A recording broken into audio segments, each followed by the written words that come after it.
This is our 153rd episode of what has been such a journey for the Global Diamond Broker. Well, that's me.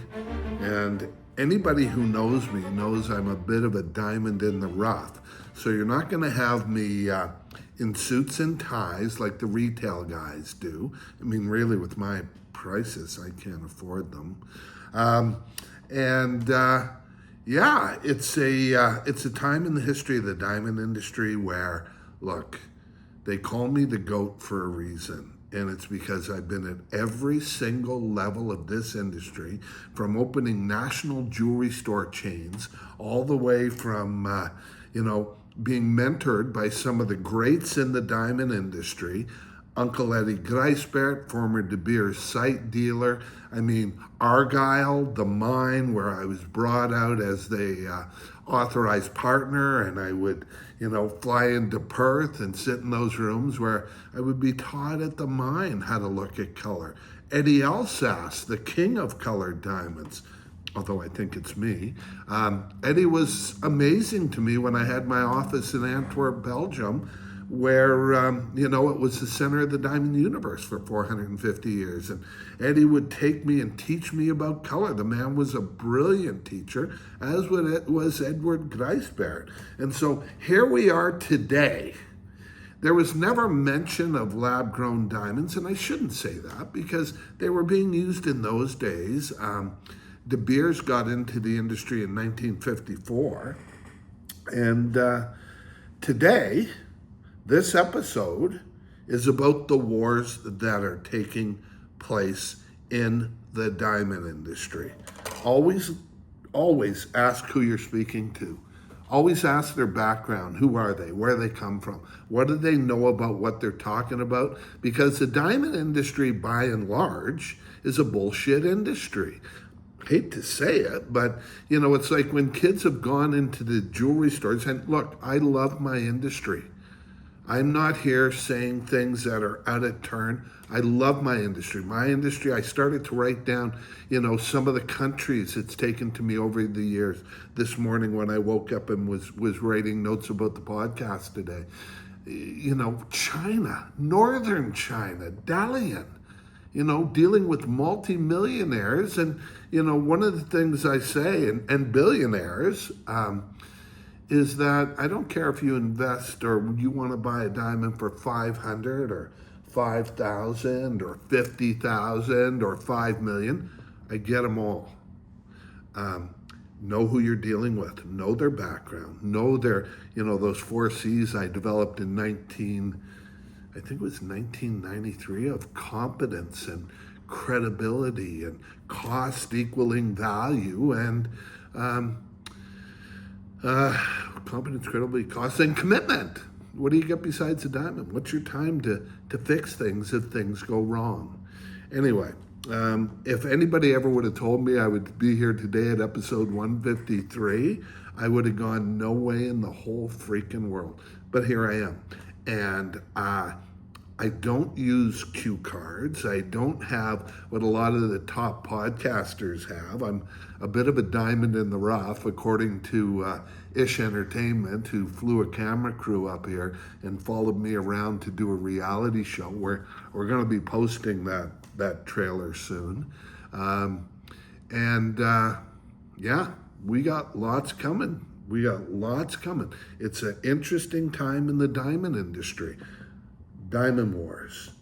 And you know what happens in a war, whether it's a divorce or a war, the biggest casualty is the truth. And so we're going to try to stay in the middle. We've always said we're, what is it, the term we use? We're pro-choice, tongue-in-cheek. He said tongue-in-cheek.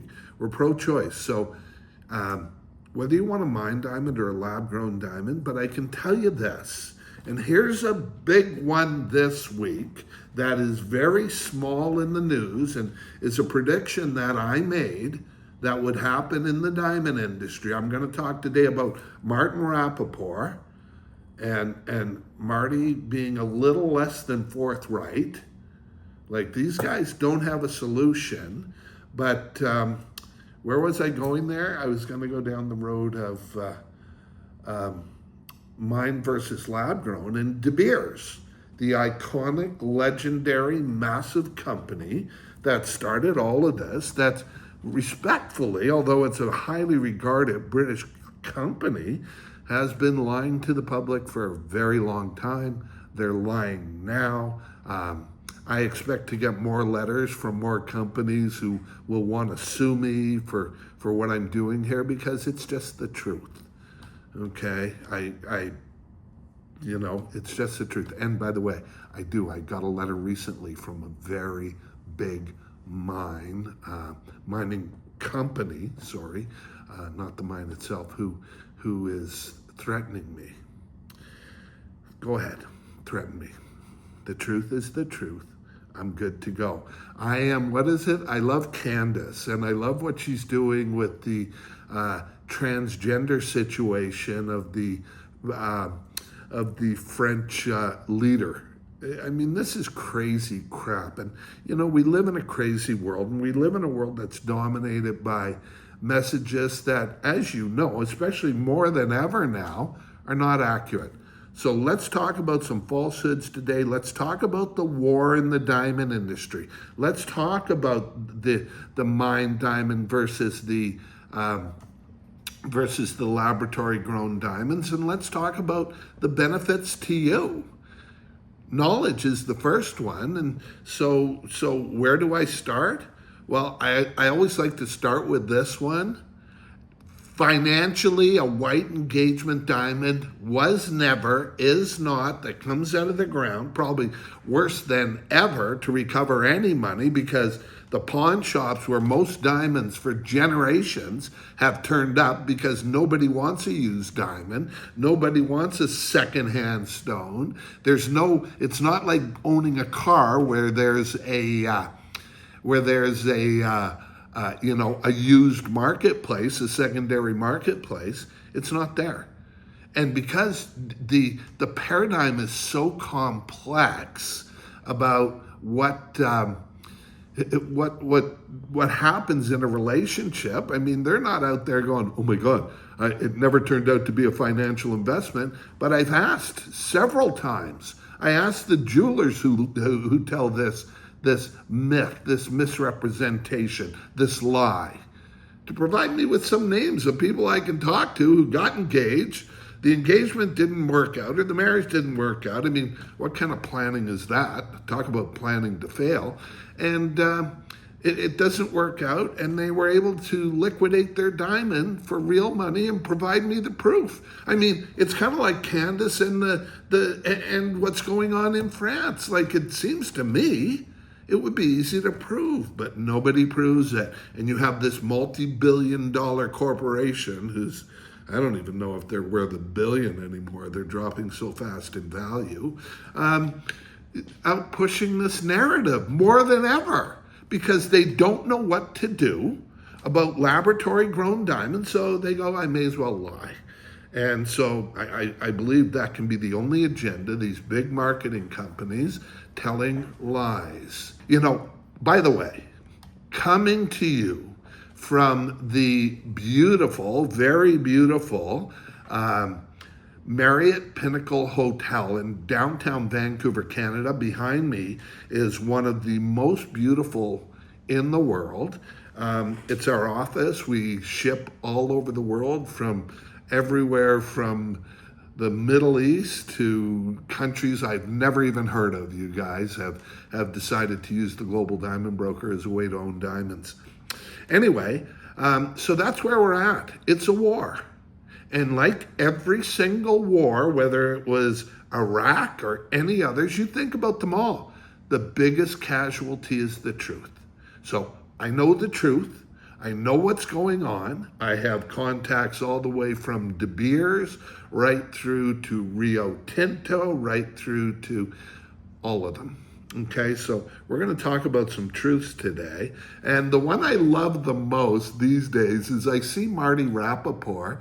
And Martin Rappaport, the Rappaport Diamond Report is, and now understand, when I talk about Martin Rappaport, respect. What Martin did for this industry by starting to establish a price guideline with the Rappaport Diamond Report was brilliant. Forgive the pun on brilliant.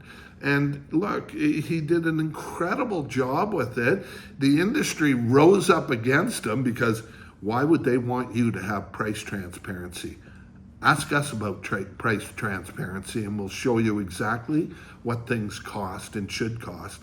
And by the way, I'm getting to the De Beers part still because they just did something that I told you they would do.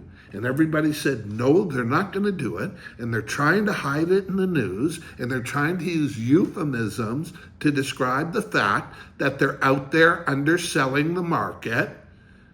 They're selling them below their own price system because they're in trouble. They're in trouble. They're selling their rough off cheap. There's a great word they use for it, and I can't remember what it is right now. It'll come to me for sure. Price readjustment or something like that. I can't remember the word. I was reading the article. You ever want to see the articles, guys? DM me. We'll send them out to you. You want to see verification? Anything I talk about, if you know how to use Google or AI, go have a look. I just take you there without the, these are things you would never think about. Who would think that the diamond industry would lie? Actually, ethics is one of the issues De Beers has had. So all the way from blood diamonds through everything else. Anyway, so the war is on, right? And Martin Rappaport gets on and talks about the fact that mine diamonds are coming back, although the prices are going like this. De Beers is doing what I said. They're flooding the market now with cheap goods. To keep some sort of rhythm going. And look, I don't take any happiness in this, but it's the reality of what's going on. I've been a student in this business for 43 years. I love the business. I love every aspect of the business. I had gone and retired, and when laboratory diamonds came back, I thought, I still have a lot of energy, as you can probably tell. I thought, let's go. Let's absolutely go. Let's take advantage of a new look in the industry. I mean, I was there when there were no cell phones, guys. There were no cell phones. I had a little pager. I started off in the industry after opening a national jewelry chain. I started my little company at the time called Diamonds Direct as a one-man operation, selling out of a safe deposit box to jewelry stores. And I would get pages and I would run to wherever the jeweler was with the diamonds. I'd go to the safe deposit box, go there. I mean, some of the things I did, like I had an Ajax can for my safe. So if I didn't make it back to the bank where I could put the goods in the safe at night, I had an Ajax can that I would unscrew the bottom. And remember, these are diamonds. I would upload them, listen to the terminology today. I'd basically stuff them up the butt of an Ajax can and screw them back in and put it under the sink. So yeah, I would take the Ajax can and I would unscrew the bottom, and then, and the Ajax can was aged, and the Ajax can on the top would actually dispense Ajax, and I'd unscrew the bottom, put the diamonds up inside the Ajax can, screw it back in, put it under the sink. And that was the vault. Can you imagine? Lo, these many years ago. Talk about humble beginnings. And then I went from there to just running diamonds to jewelry stores. And what happened with me was a friend was getting engaged. And I said to her the same thing I'd say to you. Don't go pay retail. Come see me. I'll get you a better, bigger, finer quality diamond at a better price. Kind of makes sense, doesn't it? It's been my philosophy the whole time. So yeah, there were no, and that's how I started in the business. There was no technology like there is today. No one really thought about making diamonds except De Beers. Anyway, let's fast forward a little bit. Here we are today in the middle of a war. Where should you spend your money? Who should you spend your money on? I warn, and I come out and I say it to all our clients all over the world, De Beers is done. For the company they are, they're done. There's no magic bullet that's going to reset time. And the devastation that laboratory grown diamonds have come to rot on the mine diamond industry. I mean, it's over. It's over. And you see De Beers, and if you don't know exactly who De Beers is, started by Cecil Rhodes way back in the late 1800 diamond fields in South Africa, please Google it and find out. They're still the company today that really runs the entire business. And these days, it's a tough go for them. The company's gone from 13 billion down to 4 billion is the last I've heard. I haven't checked recently, with 2 billion above the ground. Now that they're very quietly giving special deals. They're doing what I said they would do. They're liquidating inventory because they need money. Oh, by the way, they're up for sale. I mean, guys, laboratory grown diamonds, are decimating this industry. I'm going to make some more predictions, and please listen to my predictions. Look, when I talk about these things, I am not talking about natural fancy colored diamonds. If you've been paying attention, they have been setting records, okay? The colored diamonds in certain categories are provable still to be different. You want to look for diamonds with provenance. But the white diamonds, I believe what sells is really, of all the diamonds in the world, according to the GIA, 1 in every 10,000, Gemological Institute of America, 1 in every 10,000 is a natural fancy colored diamond. I can assure you that is an antiquated number that makes little sense. I think it seemed convenient for them at the time because it's a natural fancy colored diamond is 1 in every, you hear the phrase 1 in a million. Really, one you would care about is 1 in a million. Visually, financially, with the potential for, what I suggest my clients look for is potential for financial and visual appreciation, because that's what diamonds are about. So the war is on. You have the mine diamond industry who was absolutely slagging laboratory grown diamonds, and they've stopped that now, or they've started to stop, because of the fact that they're the same product. This is the problem. They're the same product. Is marketing going to make it any different? Well, this is an industry that has a history of ethical issues. For example, and most recently, there's a show out there called Nothing Lasts Forever that talks about the fact that, people didn't know. De Beers could have known, maybe. If you trust De Beers, and a lot of people don't because of their ethical and environmental and downright dirty, and not that I don't appreciate De Beers, please, I do, but downright dirty tactics they've used in the past that really today is carried forward with the company. But, De Beers knew. De Beers knew. De Beers knew there were laboratory grown diamonds in the marketplace that were being called mined. And I use the word mined because you can't tell anymore what's natural and what's not. You can't tell anymore, okay? Natural fancy, different ball game.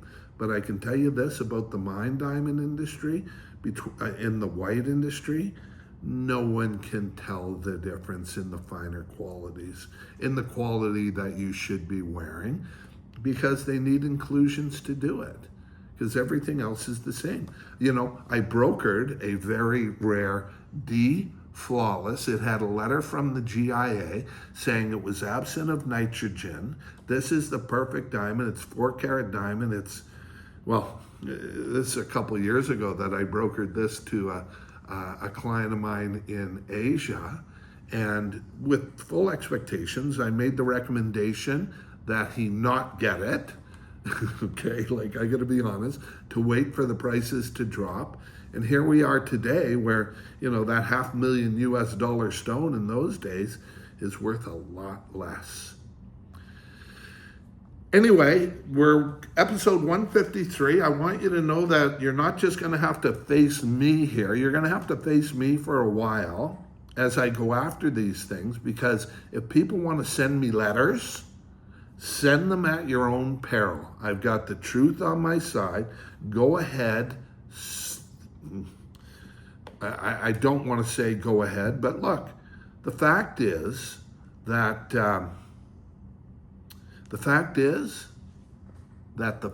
are the facts, and it's all I deal in.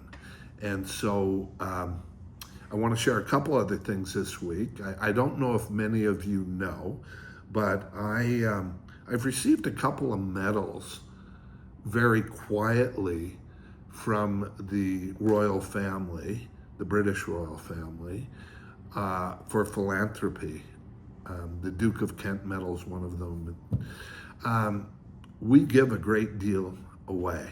I've raised millions for charities over the years, and we give it. And I've decided recently that a part of every diamond we broker, once again, because remember, I'm coming back from retirement, and this is about rare rock.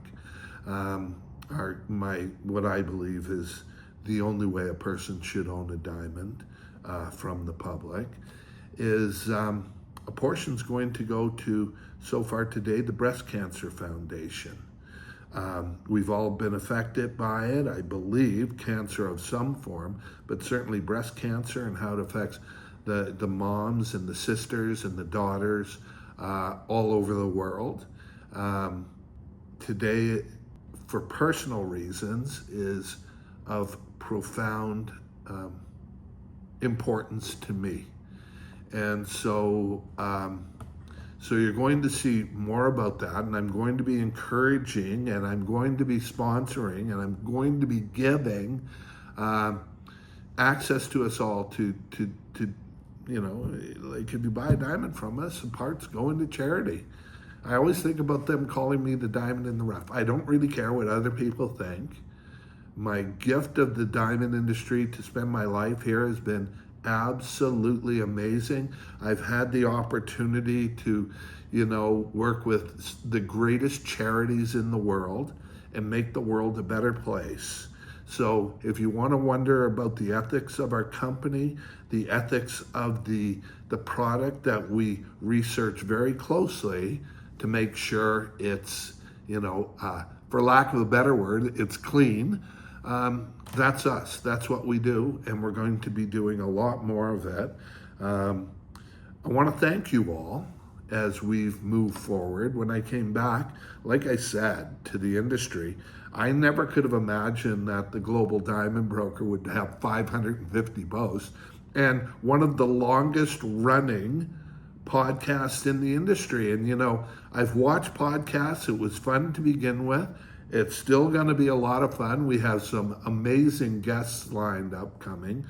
But for today, I think it's serious. I think that the lies and manipulation out in the marketplace, that someone needs to address them because they affect you directly. De Beers saying they're out of the lab-grown diamond industry. De Beers, are you sure that's true? You're still the biggest producer of industrial lab-grown diamonds on the planet. And on that point, you started in 1954, and I'm not here to make enemies. You can Google this, but let's stop the bullshit. Let's stop it. Let's tell the truth, and let's get the truth out there so people can make decisions based on facts and not fiction, based on, what they need to know and not myths and mythology and misrepresentations. Anyway, I am the diamond, the quintessential diamond in the rough, according to the company that wanted to shoot the, I turned it down by the way, that wanted to shoot the podcast, we do have the trailer. If you're interested, reach out to me for these things, okay? We're a small operation. We do lots of numbers. We do very high numbers, but we're a small team, very effective team that work well together here. And we're not like the retail store. When you own a diamond from us, you're not paying for, the lights, the carpet, the showcases, everybody else's diamonds in the showcases, the high overheads associated with retail. What you're owning is the world's most beautiful diamonds, and because of how we operate the business at prices that defy comparison. And believe me, with 43 years at the levels I've operated, nobody knows more about it than me. And I certainly don't want to sound egotistical about that, but those are the facts, Jack, as they would say. Please feel free to reach out. I still take all the clients myself if I can, surrounded by a great team that's now moving forward. The place we're investing in our company going forward is AI, and that's starting right now. DM us, reach out, you got questions. Trust me, I've got the facts for the answers. God bless everybody. Thank you. Nice to see you again. We're the Global Diamond Broker. I'm Colin David Ferguson. The hard truth.